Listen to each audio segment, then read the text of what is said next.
महाराजगंज और बलिया के बॉर्डर, ये दोनों टकराला। हम जब यही मैच जानी, हर लड़का क्रिकेट खेलम सन, यही गांव के लड़का खेलम सन, ओकनियों से प्यार है। गाना गावेलम सन, यही गांव के लड़का गावेलम सन।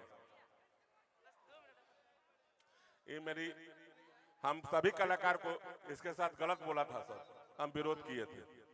हम बोले थे ये लड़की आप ही की है, अगर ये मंच पे जाती है कोई गलत बोलेगा तो वो साला कितना भी ताकतवर हो, हम लोग विरोध करेंगे ना भाई।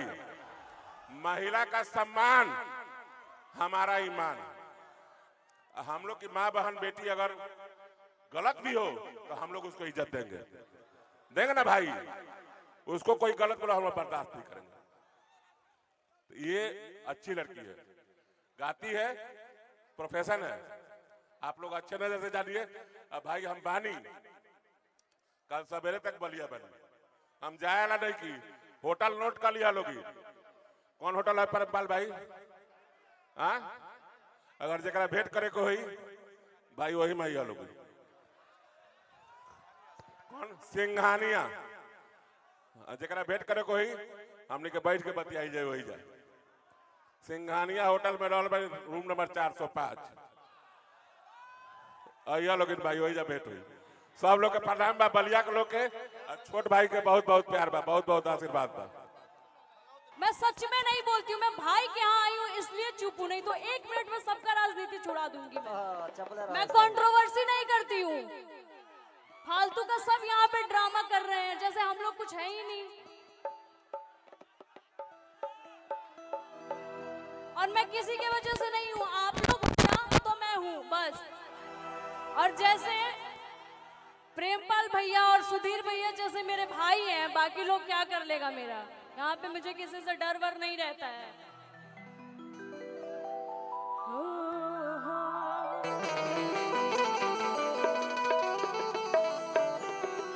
हमने के शादी में आइल बनी जा भैया, क्या शादी बा तो एगो छोटा सा लाइन, ओकरा बाद आप सब जौन आदेश करब जा हम कोशिश करम कि वो सबके सुना पाई। बाकी आप सबके बहुत सारा प्यार मिला था, हम सारा कलाकार के बहुत सारा इज्जत कलाकार बानी, मंच के माध्यम से सबके स्वागत बा। किया जो मिथिला नगरिया निहाल सखिया। भैया आप है तो मुझे टेंशन नहीं है। किया जो मिथिला नगरिया निहाल सखिया, तो चारों दुल्हा में बड़का कमाल सखिया। चारों दुल्हा में बड़का कमाल सखिया। आजू मिथिला नगरिया निहाल सखिया। आजू मिथिला नगरिया निहाल सखिया। आजू मिथिला नगरिया निहाल सखिया। चारों दुल्हा में बड़का कमाल सखिया। चारों दुल्हा में बड़का कमाल सखिया।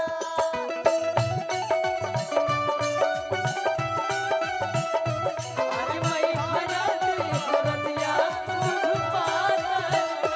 आगे मई हरद हरदिया दूध पाता। आगे मई हरद हरदिया दूध पाता। आगे मई कोने बाबा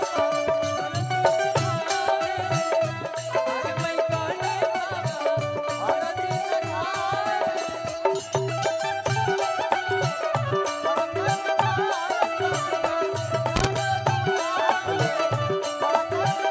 ए बोलू भैया, अरे की आगे मैं शनि अरे पांडे जी की कौन तरफ ना से फुआ हरदी चढ़ा बस हो।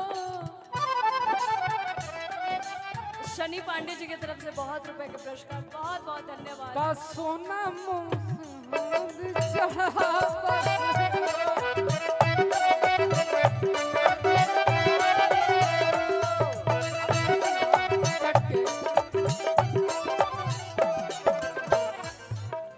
मगन मगन आज रुक जाइए आ मगन धरतिया देखी देखी दुल्हा जी के असावले सुरतिया तैन के लोढ़ा से कुचाई आज गाल सखिया चारों दूल्हा में बड़का कमाल सखिया चारों दूल्हा में बड़का कमाल सखिया चारों दूल्हा में बड़का कमाल सखिया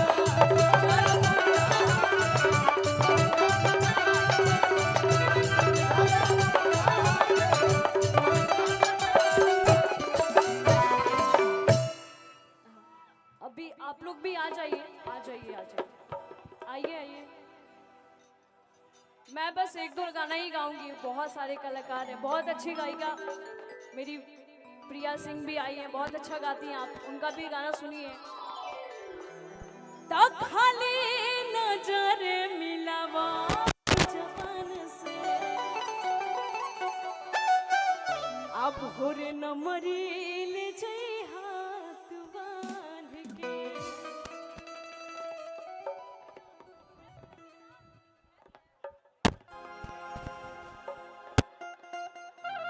एक जनी के नया नया गौना भइल बा और उनकर पति चल गेल बड़न छोड़ के, अपन सैया जी के फोन करके बुलावा तरी और कहा तरी ठीक बोल रही है नो कि काई के अरे हई गमना मेरा जो बड़ा परेशानी गईला बहारा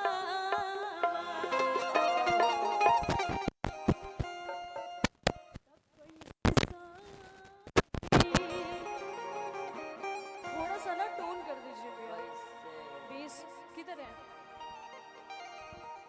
भैया, थोड़ा सा ना साउंड का वो टोन कर दीजिए, बहुत बेस है। अरे हयाल हरा बदनमा आसे जिया के लहरावा का तड़ी कि काई के गा नवन मैरा जाऊ अगाइला बहारा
बड़ा खुश भइनी भइल